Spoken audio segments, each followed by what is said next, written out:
அது எப்படி உங்களுக்கு அந்த சகோதரத்துவம், அந்த குழு செயல்பாடை எப்படி நீங்கள் கற்றுக்கிட்டீங்க, எப்படி அதை கடைப்பிடிக்கிறீங்க? பைபிளில் இருந்து இயேசப்பட்டர் தான் படித்தேன், அப்படிதான் சொல்லணும். இப்படி இயேசு கிறிஸ்து அவரோடு கூட இருந்தவர்கிட்ட பாராட்டின அந்த உறவு, விட்டு கொடுக்காத தன்மை, எங்கேயுமே அவர் சீசரில் விட்டு கொடுத்ததை நான் பார்க்கவே இல்லை. யாரையும் கூட சேர்ந்தால் விட்டு கொடுக்கவே மாட்டார். அது மாதிரி அவர்கிட்ட உண்டான உறவுகள் ரொம்ப கேஷுவலாக, நீங்களே அவர் சோறு கொடு அப்படிம்பார், நீங்களே அவங்களுக்கு என்ன செய்யுங்க, சாப்பாடு கொடுங்க அப்படின்னு சொல்லுவார். அப்போ எந்த அளவுக்கு ஒரு ரிலேஷன்ஷிப்பில் அவர் இருந்திருப்பார். எங்களுக்காக மட்டும் ஜெபம் பண்ணாங்க, எங்களை போன்று அநேக துன்பப்படுகிற மிஷனரி ஸ்தாபனங்கள் உண்டு. நான் எப்போவுமே சொல்லுவேன், நாங்கள் மட்டும் கஷ்டப்படலை, கிறிஸ்துவின் அந்த மந்தையில் எங்களை போல் நிறைய பேர் கஷ்டப்படுறாங்க, இல்லை நாங்களும் கஷ்டப்படுறோம். ஆடுகளை ஓநாய்க்குள்ளே அனுப்புவது போல தானே உங்களை அனுப்புகிறேன்னு சொல்கிறாரு. ஸோ அவர் நம்மளோட பாதுகாப்பு, நம்மளை ப்ரொடெக்ட் பண்ணணும் அப்படின்னா ஏன் ஓநாய்க்குள்ளே அனுப்ப போகிறாரு?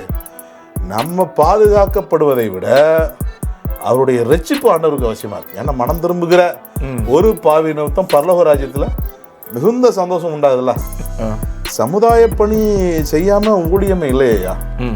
அன்னைக்கு நம்ம ஒரு மாடல், நமக்கு இயேசு அவரும் சமுதாய சீர்திருத்தத்தை செய்தார்ல.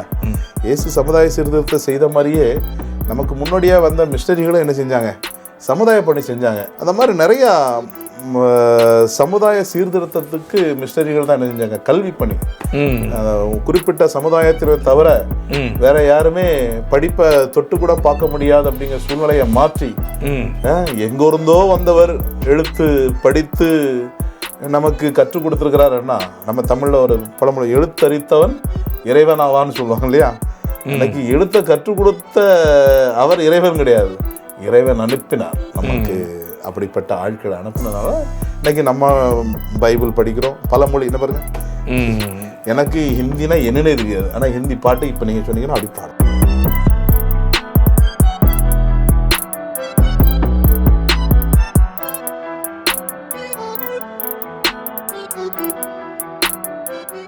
இப்போ நீங்கள் ஒரு 20 வருஷம், சுமார் 20 வருஷமாக மிஷனரி சங்கத்தை நடத்த ஆண்டவர் கிருபை தந்திருக்கிறார். 2006 இப்போ 18 வருஷம். 18 வருஷமாக. இப்போ ஒரு ஊழியத்தை ஆரம்பிக்கிறது விட அதை தொடர்ந்து நடத்துறது ரொம்ப கஷ்டம்.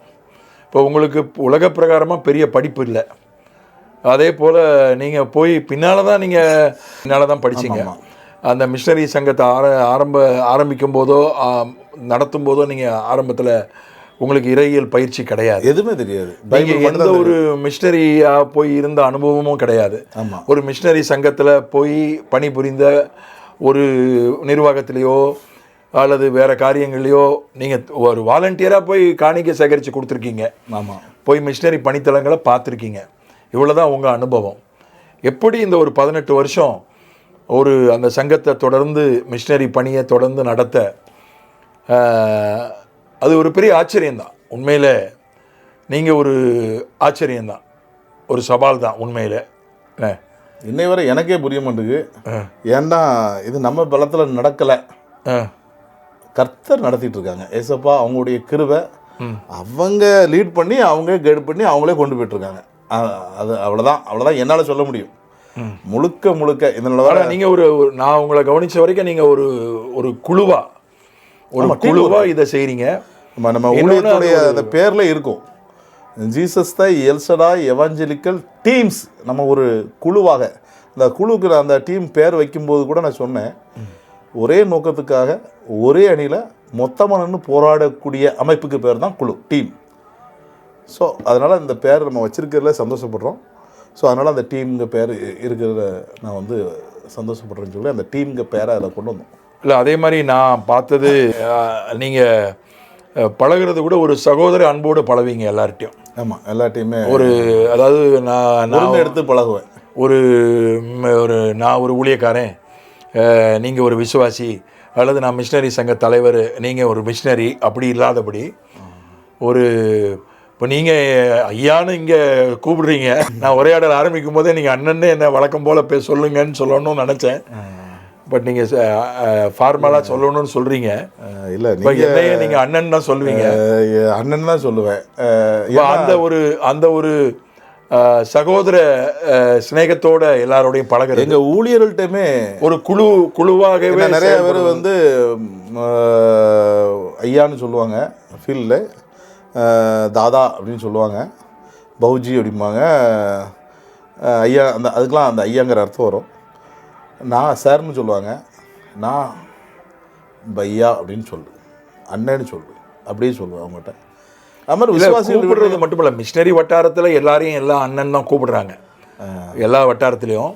ஆனால் அண்ணன்னு கூப்பிட்டா கூட அங்கே ஒரு என்ன இருக்கும்னா, அங்கே ஒரு எல்லாமே ஒரு எப்படிப்பட்ட ஒரு அலுவலகத்தில் இருக்கிற மாதிரி ஒரு உறவு இருக்கும் பல நேரங்களில்.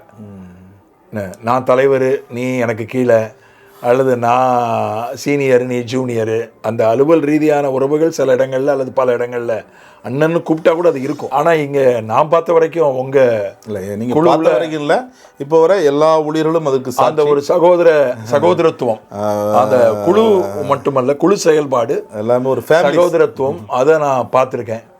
அது எப்படி உங்களுக்கு அந்த சகோதரத்துவம், அந்த குழு செயல்பாடை எப்படி நீங்கள் கற்றுக்கிட்டீங்க, எப்படி அதை கடைப்பிடிக்கிறீங்க? பைபிளில் இருந்து ஏசப்பட்டர் தான் படித்தேன், அப்படிதான் சொல்லணும். ஏண்டா அவர் வந்து சீசர்கள்ட்ட வந்து சில இடங்களில் ஷிட்டாக இருந்தால் கூட, ஆனால் ரொம்ப கேஷுவலான ஒரு வாழ்க்கை வாழ்ந்துருக்காரு. இப்போது பயிர்கள் கூட போகும்போது பயிர்களை கொய்து சாப்பிட்டாங்க, அவங்கள குற்றப்படுத்தின்னு வருவாங்க. அப்போது ஆண்டவர் ஓய்வு நாளில் ஆசாரியர்கள் தவிர வேறு யாரும் புசிக்கக்கூடாத அந்த அப்பத்தை எடுத்து தாவீதும் அவனோடு கூட இருந்தவர்களும் சாப்பிடலையாப்பா, இது ஒரு பெரிய விஷயம்னு சொல்ல வந்துட்டு அப்படின்னு சொல்லி அப்படி ஒரு பதிலை கொடுப்பார். அது மாதிரி கை கழுவாமல் சாப்பிட்றதை கொடுத்து குற்றப்படுத்த வருவாங்க. இப்படி இயேசு கிறிஸ்து அவரோடு கூட இருந்தவர்கிட்ட பாராட்டின அந்த உறவு, விட்டு கொடுக்காத தன்மை, எங்கேயுமே அவர் சீசரில் விட்டு கொடுத்ததை நான் பார்க்கவே இல்லை. யாரையும் கூட சேர்ந்தாலும் விட்டு கொடுக்கவே மாட்டார். அது மாதிரி அவர்கிட்ட உண்டான உறவுகள் ரொம்ப கேஷுவலாக, நீங்களே அவர் சோறு கொடு அப்படிம்பார், நீங்களே அவங்களுக்கு என்ன செய்யுங்க, சாப்பாடு கொடுங்க அப்படின்னு சொல்லுவார். அப்போ எந்த அளவுக்கு ஒரு ரிலேஷன்ஷிப்பில் அவர் இருந்திருப்பார். சீசரில் வந்து இவர் காடு, ஆனால் அவர் கூட இருந்தவங்கள்ட்ட வந்து அவ்வளோ கேஷுவலாக அவர் பழகிருக்கிறார். அந்த தன்மை எனக்கு வேணுமே. இயேசு கிறிஸ்துட்ட இருந்தால் நீங்கள் இதை எடுத்துக்கிட்டீங்க, மாடல் அங்கேருந்து தான் எடுத்துக்கிட்டேன். அவர்களை சகோதரர் என்று சொல்ல வெட்கப்படாமல் அப்படின்னு எபிரேயர்கள் 2ஆம் அதிகாரத்தில் வாசிக்கிறோம். சிநேகிதனே என்று அழைச்சாருங்க, நண்பர்களாகும் அந்த ஸோ முழுக்க இயேசு கிறிஸ்துடைய வாழ்க்கை அந்த அம்சங்கள் தான் என்னை அதில் அங்கேருந்து தான் நான் ரெசிவ் பண்ணிட்டேன். அது மாதிரி எல்லாத்தையும் கேஷுவலாக பழகிறது, எல்லா இடத்துலையும் கேஷுவலாக போய் இருக்கிறது, அது அங்கேருந்து வந்தது தான். இந்நாள் வரைக்கும் அப்படி தான் எனக்குன்னு ஒரு ஸ்டேட்டஸ், ஒரு ஃபார்மாலிட்டிஸை நான் உருவாக்காமலே இருக்க காரணம் அவர்கிட்ட இருந்து வந்தது தான். அது அப்படியே தான் இருக்குது. இன்றளவும் என்கிட்ட பழகிறவங்க வந்து சில பேர் ஆச்சரியமாக கூட கேட்காங்க, எப்படி இது முடியுது அப்படின்னு. எனக்கு தெரியாது, ஆண்டவர் நடத்துகிறார். ஒரே உங்கள் ஊழியத்துக்காக இதை பார்க்குறவங்க ஜெபம் பண்ண விரும்பினாங்கன்னா என்னென்ன ஜெப குறிப்புகளை நீங்கள் பகிர்ந்துக்க விரும்புகிறீங்க?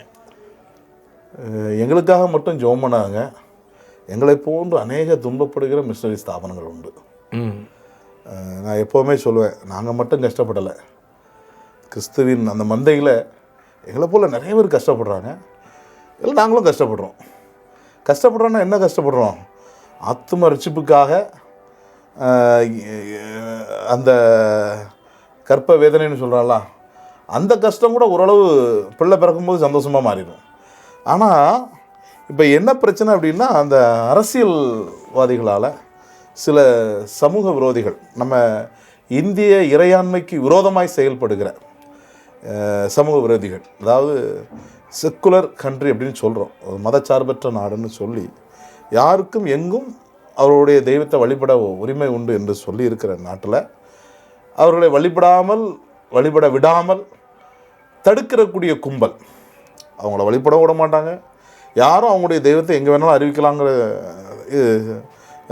சட்டம் இருக்குது, அதையும் செய்ய விடாமல் தடுக்கக்கூடிய இந்திய இறையாண்மைக்கு விரோதமாய் செயல்படக்கூடிய கும்பல்களால் எங்களுக்கு தொந்தரவுகள் இருக்குது. ஏன் இப்போ கூட நான் காமிக்க முடியும். முந்தானத்து நம்முடைய மகாராஷ்டிராவில் ஜல்காவ் மாவட்டத்தில் ஊழியத்தை நிறைவேற்றின நம்முடைய சகோதரர் ஸ்ரீராம் அவனுடைய பைக்கை அடித்து உடைச்சி அவங்க அடிக்கணும்னு அட்டாக் பண்ண போயிருக்க அவர் ஓடி போயிட்டார். இருட்டை ஓடி போய் ஒழிஞ்சனால அவர் தப்பிச்சிட்டார். ஏன்னா அதுக்கு 2 மாதத்துக்கு முன்னால் தான் அவர் ஒரு 100 பேர் கும்பல் வந்து அட்டாக் பண்ணி அடித்தாங்க. அந்த அமைப்பினை சேர்ந்தவர், இந்த இந்திய இறையாண்மைக்கு விரோதமாக செயல்படக்கூடிய அந்த அமைப்பினர் வந்து அடித்து அவர் கிட்டத்தட்ட 5 நாள் அளவு மருத்துவமனையில் சிகிச்சையில் இருந்தார். பொய் வழக்குகள் நிறையா போடப்படுகிறோம். மத்திய பிரதேசில் உடைய விசுவாசி மேலே சச்சின் அவர் பேர், தம்பி பேர், அவர் மேலே பொய் வழக்கு போட்டு 3 நாள் அவரும் சிறையில் இருந்தார். அவரை ஜாமீனில் எடுத்து வெளியே கொண்டு வந்தோம். இது மாதிரி நம்முடைய மிஷனரியை பொய் வழக்கு போட்டிருக்காங்க. உத்தரகாண்டில் நம்முடைய மிஷனரி குடும்பத்தின் மேலேயே பொய் வழக்கு போட்டு எதுவுமே உண்மை கிடையாது, பொய்யாக வழக்கு போட்டு ரொம்ப துன்பத்துக்குள்ளாக ஆளாக்கப்படுகிறோம். ஆனாலும் அதெல்லாம் நடக்கும் என்று தெரிந்தே எதிர்பார்த்து காத்திருக்கிறதுனால இதில் எதுவுமே எங்களை என்ன செய்ய போகிறதில்ல, சேதப்படுத்த போகிறதில்ல. ஆனால் கஷ்டம் இருக்குது. ஆனால் நாங்கள் படுற கஷ்டம் ஒரு கஷ்டமாக இருந்தாலும் எங்களை போல நிறைய பேர் கஷ்டப்படுறாங்கல்ல. ஸோ அவங்களுக்காக ஜெபிங்கள், அவங்களுக்கு கஷ்டம் வரக்கூடாது, பாதிப்பு வரக்கூடாது அப்படி ஜெபம் பண்ண சொல்லலை. எவ்வளவு பாதிப்பு வந்தாலும் எவ்வளோ கஷ்டம் வந்தாலும் இன்னும் விசுவாசத்தில் தளராதபடி இயேசுக்காக இன்னும் தைரியமாக முன்ன ஓடணும். அதுக்காக ஜெபம் பண்ணுங்க. அவனுடைய ஏன்னா பாதுகாப்பை பற்றி யோசிச்சிருந்தா ஆண்டவர் எதுக்கு ஓநாய்க்குள்ளே நம்மளை அனுப்ப போகிறாரு? ஆடுகளை ஓநாய்க்குள்ளே அனுப்புவது போல தானே உங்களை அனுப்புகிறேன்னு சொல்கிறாரு. ஸோ அவர் நம்மளோட பாதுகாப்பு, நம்மளை ப்ரொடெக்ட் பண்ணணும் அப்படின்னா ஏன் ஓநாய்க்குள்ளே அனுப்ப போகிறாரு? நம்ம பாதுகாக்கப்படுவதை விட அவருடைய ரட்சிப்பு ஆண்டவருக்கு அவசியமாக இருக்குது. ஏன்னா மனம் திரும்புகிற ஒரு பாவி நிமித்தம் பரலோக ராஜ்யத்தில் மிகுந்த சந்தோஷம் உண்டாகுதுல்ல. ஏன்னா நம்ம மனம் திரும்பிட்டோம், நம்ம நிமித்தம் பரலோக ராஜ்யம் சந்தோஷத்தில் இருக்குது. நம்ம எப்போ வேணாலும் போனால் பரலோக ராஜ்யத்தில் சந்தோஷமாக இருப்போம். ஆனால் அவங்க ஆண்டவரை இயேசு அறியாதவங்க. அதனால் அவங்க ரட்சிப்புக்காக இயேசுவே உயிரை கொடுக்கும்போது நாமும் உயிரை கொடுக்க கடன்பட்டு இருக்கிறோம் என்று வசனம் சொல்லுது இல்லையா? ஆமாம். அதனால் 1:3:16 நினைக்கிறேன். அது அந்த வசனத்தின்படி அதுக்கெல்லாம் பயப்படக்கூடாது. ஆனால் சூழல நெருக்கங்கள் கண்டு சோர்ந்து பெறக்கூடாது, தளர்ந்து பெறக்கூடாது, தைரியமாக நின்று போராடுவதற்காக ஜெபம் பண்ணுங்க அப்படிங்கிறது என்னுடைய வேண்டுகோள். உங்களுடைய எதிர்கால திட்டங்கள் என்ன? எதிர்கால தரிசனங்கள்? எதிர்கால திட்டங்கள் எனக்குன்னு ஒரு திட்டம் கிடையாது. உங்கள் ஊழியத்தை இப்போ அதுவும் சொல்கிறேன், ஊழியத்துக்குன்னு ஒரு திட்டம் கிடையாது. நம்ம சொல்கிறோம்ல ஃபாதர் பாட்டு, திட்டங்கள் தருபவரும் நீர்தான் ஐயா, செயல்படுத்தி மகிழ்பவரும் நீர்தான் ஐயா. நம்மளை அந்த நேரத்தில் ஒரு பிளான் கொடுத்து அதை செயல்படுத்தி மகிழ்கிறவர்.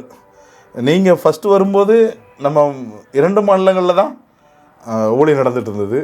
இன்றைக்கி 8 மாநிலங்கள் நடக்குது. சோத்திரம். அப்போது நம்ம திட்டங்கள் அப்படின்னு உங்கள்கிட்ட ஒன்றும் சொன்னதே கிடையாது. ஆனால் ஒன்று சொல்லுவோம், இந்த வருஷம் ஆர்டினேஷன் இருக்குது, இந்த வருஷமும் ஆர்டினேஷன் இருக்குது. நீங்கள் வந்து நம்முடைய மிஸ்டரிகளை என்ன செய்யணும்? ஆர்டின் பண்ணி ஆசீர்வதிக்கணும். இன்னொரு தம்பியும் கேட்டிருக்காங்க எனக்கு ஆர்டினேஷன் வேணும்னு சொல்லி. நம்ம ஊழியத்தை அல்லாத ஒரு சகோதரனும் ஆர்டினேஷன் கேட்டிருக்கிறாங்க. ஸோ அவங்களுக்கு நம்ம கொடுக்க வேண்டிய கட்டாயத்தில் இருக்கிறோம். ஸோ தொடர்ந்து இந்த ஆண்டிலும் அநேக மிஸ்டரிகளுக்கு ஆர்டினேஷன் கொடுத்து நிச்சயமாக நம்ம அனுப்புவோம். இப்போ நீங்கள் வந்து சுவிசேஷ பணி, சபை நிறுவுதல் போக வேறு சில சமூக பணிகளும் செய்கிறீங்களா? கண்டிப்பாக. சமுதாய பணி செய்யாமல் ஊழியமே இல்லையா? அன்னைக்கு நம்ம ஒரு மாடல், நமக்கு இயேசு அவரும் சமுதாய சீர்திருத்தத்தை செய்தார்ல. இயேசு சமுதாய சீர்திருத்தத்தை செய்த மாதிரியே நமக்கு முன்னாடியாக வந்த மிஸ்டரிகளும் என்ன செஞ்சாங்க? சமுதாய பணி செஞ்சாங்க.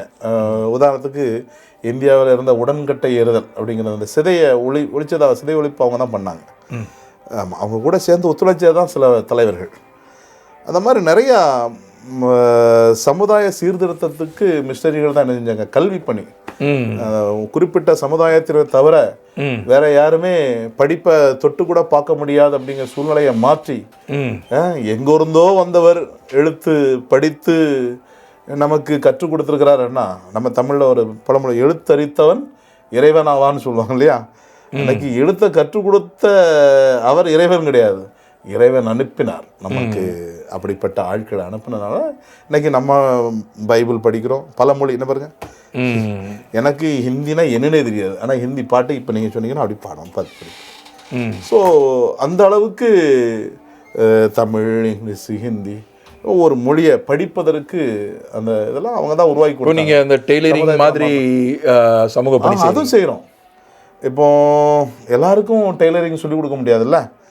எங்கே டெய்லரிங் சொல்லிக் கொடுக்குறது சூட் ஆகுதோ அங்கே. இப்போ ஜம்முவில் 2 இடத்துல டெய்லரிங் சென்டர் நடத்திக்கிட்டு இருக்கோம். 2 இடத்துக்கு சர்டிஃபிகேட் கொடுத்தாச்சு. இப்போ ஒரு இடத்துல நடந்துக்கிட்டு இருக்குது. அது மாதிரி காஷ்மீரில் 2 இடத்துல ஒரு டெய்லரிங் இன்ஸ்டியூட் 2 மிஷின் வாங்கி போட்டு ஒரு டெய்லரை வச்சு அப்படி சொல்லி கொடுத்துட்ருக்கோம். ஏதோ அந்த மாதிரி வேற ஏதாவது பணிகள்? பஞ்சாப்லேயும் டெய்லரிங் தான். சமூக சேவையை பொறுத்தவரை டெய்லரிங் செஞ்சுட்டு டெய்லரிங் கல்வி டியூஷனா? டியூஷன் சென்டர் நடத்துகிறோம். இங்கிலீஷு வராத பிள்ளைங்களை கூப்பிட்டு இலவசமாக சொல்லிக் கொடுக்குறோம். அந்த மாதிரி சமுதாய பணி. அது மட்டும் இல்லாமல் படிப்பு. இன்றைக்கி ஆதிவாசி படித்தளங்களில் நிறையா பிள்ளைகளை 15 வயசுலேயே திருமணம் கட்டி கொடுத்துருவாங்க. ஆனால் நம்ம இப்போ போனதுக்கப்புறம் அதில் மாற்றத்தை கொண்டு வந்து இன்றைக்கி 21 வயசுலேயும் பிள்ளைகளை படிக்க வச்சுட்ருக்கோம். அது ஒரு சமுதாயத்தில் அதுக்காக நாங்கள் ஃபண்ட் ரைஸ் பண்ணி அவங்களுக்கு படிப்பு செலவை ஏற்று அவங்கள விடுதிக்கு அனுப்பி படிக்க வச்சிருவோம். அப்படி எல்லாரையும் இல்லை, எங்களால் முடிஞ்ச வரைக்கும் ஒரு சில. ஆனால் கூடுமான வரை அவங்க வீட்டு செலவில் சில பேரை நீங்கள் படிக்க வைங்கன்னு சொல்லி அவங்கள உற்சாகப்படுத்தி அப்படியும் படிச்சுட்டு ஒரு விழிப்புணர்வு ஏற்படுத்துறீங்க. அப்படி அவங்களுக்கு குழந்தை திருமணங்களை நிறுத்துறதுக்கும் நிப்பாட்டியாச்சு படிக்க வைக்கிறதுக்கும் ஒரு விழிப்புணர்வை ஏற்படுத்துறீங்க. இது பண்ணுறோம்.